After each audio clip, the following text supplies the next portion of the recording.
مش عايز تعرف ازاي تعمل صوره زي دي او دي او دي من غير ما تكون محترف او بتعرف فوتوشوب او بتعرف اي برامج، فده الفيديو الثاني من دوره الربح والعمل على موقع كانفا. وانا عبد الرحمن ياسر، ويلا بينا الفيديو على طول.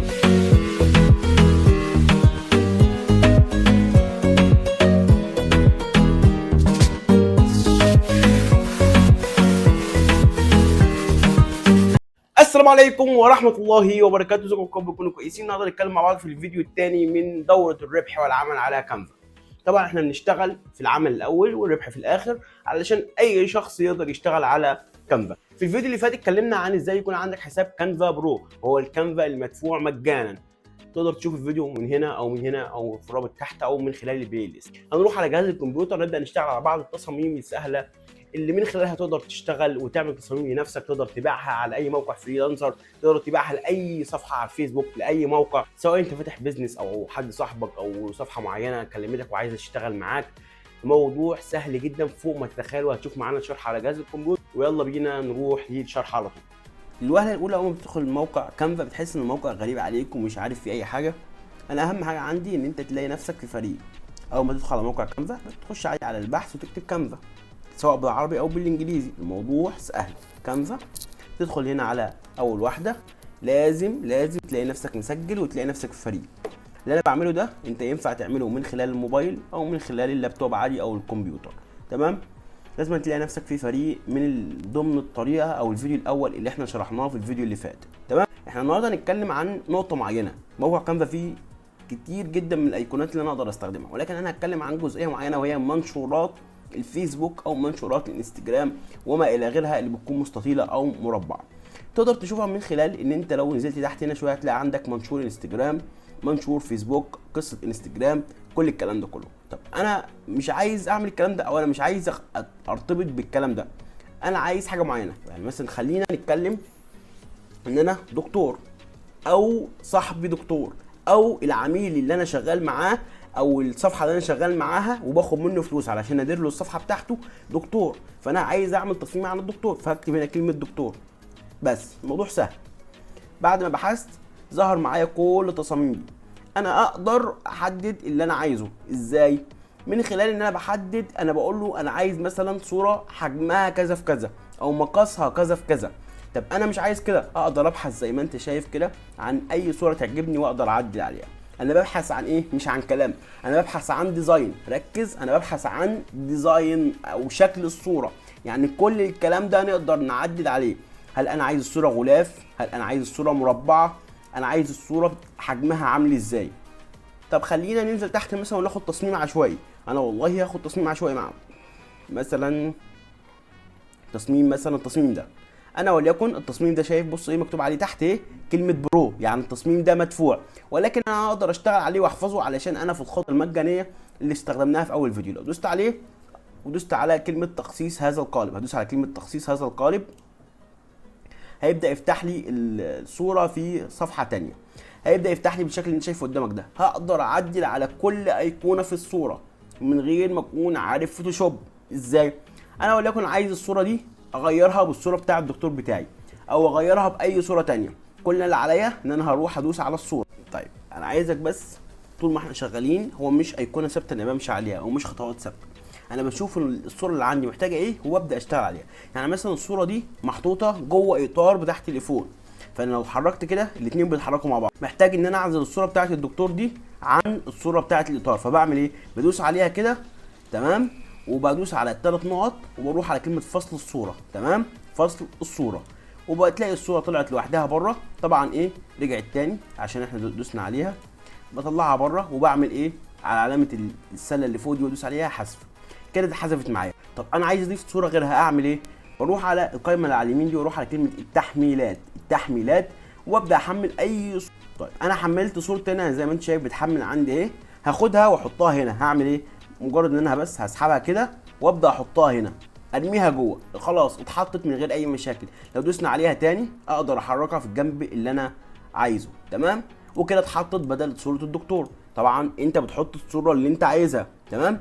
حلو قوي. انا عايز اغير النص ده، بدوس عليها مرتين من خلال لوحه المفاتيح او من خلال الماوس. بدوس عليها مرتين كده وابدا اكتب اللي انا عايزه، وليكن مثلا عبد الرحمن ياسر سواء عربي او انجليزي. طب خلينا نشتغل عربي لان احنا معظم شغلنا هيكون عربي، فخلينا نكتب مثلا عبد الرحمن ياسر. تمام، جاب لي الخط ده. هل الخط ده انا اقدر اعدل عليه؟ طبعا، زي ما انت شايف زي الوورد بالظبط، عندي فوق الحجم وعندي الخط وعندي اللون وعندي كل حاجه. لو كبرت كده هيكبر معايا اهو، واقدر اشدها اسحبها كده احطها في المكان اللي انا عايزه. عايز اغير لون الخط او نوع الخط زي ما انت شايف من القائمه اللي فوق دي، اكني في الوورد بالظبط، بدوس عليها وابدا احدد نوع الخط اللي انا عايزه زي ما انت شايف بيتغير معايا اهو.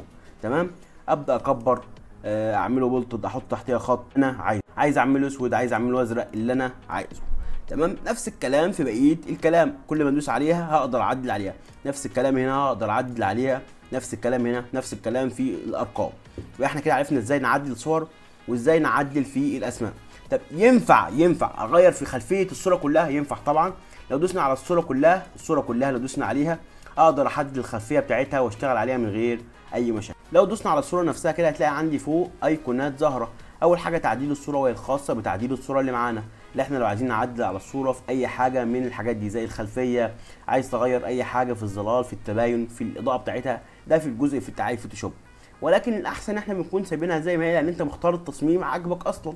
نفس الكلام في خلفيه الصوره نفسها، لو انت عايز تغير خلفيه الصوره، بص كده عملناها اسود، بص خلفيه الصوره كلها اتغيرت. ولكن ارجع واقول احنا بنختار التصميم اللي بيكون عاجبنا علشان ما نقدرش نعدل فيه تاني، او علشان ما نفضلش نعدل فيه تاني. لكن لو انت عايز تعدل حاجه معينه بتقدر تعدلها زي ما انت شايف، عايز تعملها ابيض، عايز تعملها رصاصي، اللي انت عايزه. تمام، ولكن طبعا الاحسن بيكون الاختيار الامثل بتاعه. نفس الكلام هنا، اضافه حركه، لو انا عايز اضيف اضافه حركه في الصوره. هنا عندنا الوضع وهو الخاص بالصور نفسها، ولكن احنا بنقدر نعدلها من خلال الماوس. لو احنا عايزين نشيل الصوره كده نجيبها شويه، نجيب لها اليمين فوق تحت زي ما احنا عايزين. تمام، لو دوسنا على الصوره تاني هتلاقي عندنا هنا نمط الحدود. لو احنا عايزين نظبط الحدود بتاعتنا، طبعا دي ما بنلعبش فيها، كل الكلام ده بنختاره على حسب التصميم الاساسي، ما بنقدرش نلعب فيه. نفس الكلام عندنا علامه الاف دي اللي بقفل منها خلال التعديلات عشان ما فيش اي تعديلات يتم على الصوره بالغلط. نقدر ندوس عليها تاني نفتحها. تحت هنا الثلاث ايقونات دي نفس الكلام، هنا القفل، هنا التكرار لو انا عايز اكرر نفس الصوره دي تاني، ولكن مثلا اغير صوره الدكتور، يعني مثلا بشتغل على كذا صفحه بكذا دكتور، هدوس على علامه تكرار هيفتح لي نفس الصفحه تاني زي ما انت شايف اهو، صفحتين بنفس كل حاجه. ولكن هقدر اغير الصوره دي، اغير الاسم، اغير اي حاجه لو انا بشتغل على اكتر من دكتور بدل ما اقعد اعمل التصميم تاني. تمام، لو وقفنا في اي مكان ودوسنا بقى على الصوره من هنا في اي مكان هتلاقي حاجه عندك اسمها الوضع. ايه بقى الوضع ده؟ الوضع ده وهو ترتيب الايقونات في ظهورها. يعني ايه؟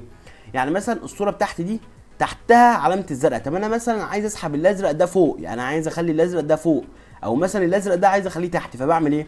زي ما انت شايف كل ترتيب الايقونات اهو، الازرق ده تحت الصوره بتاعتي زي ما انت شايف القائمه اللي على اليمين اهي، الازرق ده ترتيبه تحت الصوره بتاعتي. لكن انا لو سحبته كده وطلعته فوق زي ما انت شايف، بص بقى ظاهر فوق اهو، اقدر طبعا ارجعه تاني تحت اهو، هيبدا يرجع تاني تحت الصوره بتاعتي. طب الازرق ده نفس الكلام اهو، اقدر اجيبه تحت الصوره بتاعتي هنا، شوف بقى تحت اهو، واقدر اجيبه تاني فوق اهو. شوف شايف الفرق؟ بص على الصوره كده، هنا تحت هنا فوق، اقدر اعدل في اي حاجه في الصوره بتاعتي. ده كده بشكل عام اول نموذج معانا. طب تعالى نبص على نموذج تاني. طب ايه النموذج التاني يا عبد الرحمن؟ هنرجع تاني على الصفحه بتاعتنا طبعا للدكتوراه خلاص. تعالى بقى نبص مثلا على اي حاجه، مثلا خلينا نكتب ملابس. تمام، ملابس مثلا، انا عايز اشتغل على صفحه ملابس. زي ما انت شايف كتير افكار كتير جدا ظهرت لي اهو. ليكن مثلا خلينا ننزل تحت كده شويه، احنا بنقلب اي صوره بقى تعجبنا نقدر نشتغل عليها. وليكن مثلا الصوره دي، تمام، انا عايز اشتغل على الصوره دي، هبدا ادوس على كلمه تخصيص هذا القالب بكل سهوله من غير اي مشاكل. اقدر اعدل على كل حاجه انا عايزها. الصوره دي عجباني، الصوره دي عجباني، طب انا عايز اغيرها، نفس الكلام هبدا ادوس على الصوره هتفتح معايا. لا طب انا يا سيدي عايز خلاص، انا عايز اغير الصوره دي، انا مش عايز الصوره دي اصلا، هعمل ايه؟ دوس على علامه ايه، حذف اللي تحت دي، ودوس على حذف الصوره، اتحذفت معايا ولكن الخلفيه بتاعتها موجوده. هبدا اعمل ايه؟ اروح على دوس علامه التحميلات، هتلاقي الصوره بتاعتي اصلا متحمله، هاجي ساحبها كده واجي حاططها هنا، خلاص اتحطت معايا اهو. طب عايز اغير النص ده اهو، هكتبه مثلا ملابس اونلاين. تمام، اي حاجه بقى الكلمه دي اهو، مثلا بيع بالجمله. طب الكلمه مش منسقه، هقدر اسحبها كده. تمام، واغير حجم الخط بتاعي ونوع الخط. اقدر مثلا اخلي نوع الخط ده تمام، واغير واصغر حجم الخط زي ما انت شايف كده، واخليها بيع بالجمله زي ما انت شايف بيقل معايا اهو، او اصغره بالطريقه دي واحط هنا ايه النص بتاعنا. الموضوع سهل وبسيط، مفيش اسهل منه. لا محتاج تكون عارف فوتوشوب ولا محتاج تكون عارف اي حاجه. الموضوع ما هو الا ان انت بتغير في ايقونات او بتعدل صور وكلام. وبكده نكون عرفنا ازاي نشتغل على موقع كانفا بطريقه سهله وبسيطه. طبعا دي مش كل التصاميم اللي على كانفا، كانفا مليان تصاميم كتير جدا ينفع تشتغل عليها وتعدل عليها، وفيها حاجات كتير جدا هنتكلم عليها على مدار الفيديوهات اللي جايه، ولكن انا بتكلم عن نقطه نقطه علشان انت تكون مركز ومحدد هدفك انت عايز ايه. انا عايز اشتغل على البوسترات بتاع الفيسبوك والانستجرام والتيك توك وما الى غيرها، فانا هخش اعمل كذا كذا كذا. ده فيديو النهارده، ما تنساش تعمل لايك وسبسكرايب وكومنت ورايا، ولو عندك اي سؤال تحت في الكومنتات او على قناه التليجرام بتاعتي. سلام.